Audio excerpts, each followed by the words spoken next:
ఈ ప్రభుత్వం వచ్చి సంవత్సరం అవుతుంది కదా, రేవంత్ రెడ్డి ఏదైతే హామీలు ఇచ్చారో అవన్నీ మీకు అందుతున్నాయా? అందుతున్నాయి.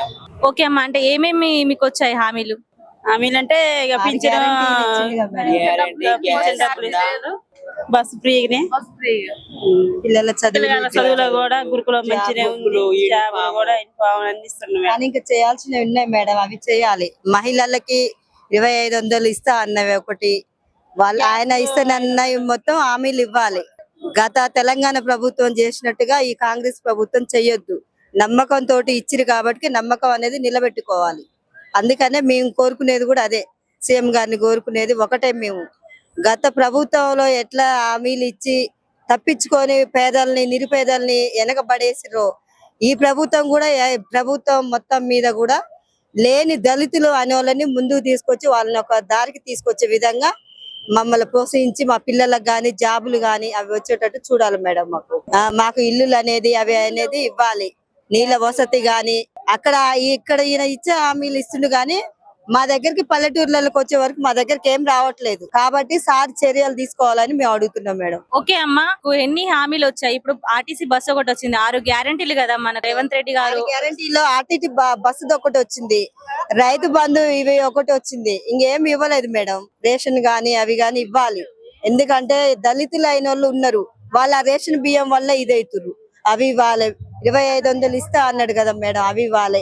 మా పిల్లల చదువులకు గాని ఏటికైనా ప్రభుత్వం ద్వారాగా మాకేమన్నా సౌకర్యం కావాలి. మీరు మీ బాధను చెప్తున్నారు, కానీ ఇప్పుడున్న సంవత్సరమే అవుతుంది ఈ ప్రభుత్వం వచ్చి. సంవత్సరం అవుతుంది కాబట్టి ఇంకా ముందైనా చేయాలని మేము కోరుకుంటున్నాం సీఎం గారు. ఓకే, మీరు ఎక్కడి నుంచి వచ్చారు?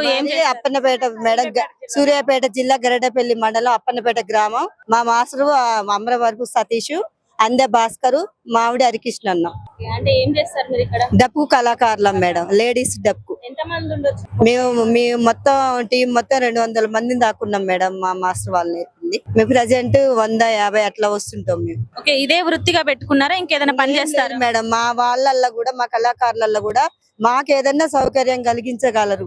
మాకు పింఛన్ ఇందులో 50,000 వచ్చిన వాళ్ళు ఉన్నారు, దళితులు ఉన్నారు. మాకు ఏదో ఒక విధంగా పింఛన్ ద్వారా ఏదో ఒకటి మాకు చేయగలరని మేము మాట్లాడుతున్నాం. ఓకే అమ్మా, తప్పకుండా మా పీపుల్ మీడియా ద్వారా ఖచ్చితంగా మీ ప్రాబ్లమ్ ని మేము ప్రభుత్వం దృష్టికి తీసుకెళ్తాము. Thank you sir. మీరు ఎక్కడి నుంచి వచ్చారు? ఏ ఊరు మీది?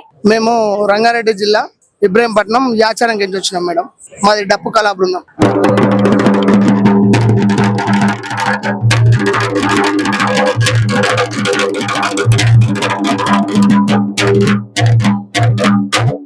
ఓకే, ప్రజాపాలన కొరకు అంత దూరం నుంచి వచ్చారు కదా, అంటే ఈ సంవత్సరం అవుతుంది ప్రభుత్వం వచ్చి, మీకేమైనా హామీలు అందాయంటారా? హామీలు అంటే మాకు కూడా సాంస్కృతిక సారథిలో ఉద్యోగాలు 1000 ఉద్యోగాలు ఇస్తామని చెప్పి మాకు మొన్ననే ఒక ప్రకటన చేయడం జరిగింది. మాకు కూడా ప్రజాపాలనలో భాగంగా మా బతుకులు కూడా బాగుపడతాయన్న ఒక ఆశాభావంతో మేము ఇట్లాంటి ప్రోగ్రాంలలో ఒక చురుకుగా పాల్గొంటున్నాం. ఇప్పుడు మేము ఉద్యమంలో కూడా తెలంగాణ ఉద్యమంలో దాదాపు ఒక 10 సంవత్సరాల నుంచి ఉద్యమంలో పనిచేసినాం. అట్లా మాకు ఉద్యమ కళాకారులుగానే మిలిగిపోయినాం, కానీ ఇంతవరకు మాకు జాబులు లేవు. ఆ జాబులు ఈ ప్రజాపాలనలోనైనా మాకు దక్కుతాయన్న ఒక ఆశాభావంతో ఇట్లాంటి ప్రోగ్రాంలలో చాలా చురుకుగా పనిచేస్తున్నాం మేడం. ఓకే సార్, అంటే మీకు 6 గ్యారంటీల్లో ఒక్కటి కూడా మీకు అమల్లోకి రాలేదా? 6 గ్యారంటీల్లో అమలు రాలేదంటే అయింది కదా మేడం. మాకు రుణమాఫీ అయిపోయింది, మా ఊర్లో ఇప్పుడు ఇండ్లు మంజూరు అవుతున్నాయి, లేడీస్ కు బస్సు సౌకర్యాలు ఉన్నాయి. ఆల్మోస్ట్ దాదాపు అన్ని క్లియర్ చేసుకుంటూనే వస్తారు మేడం.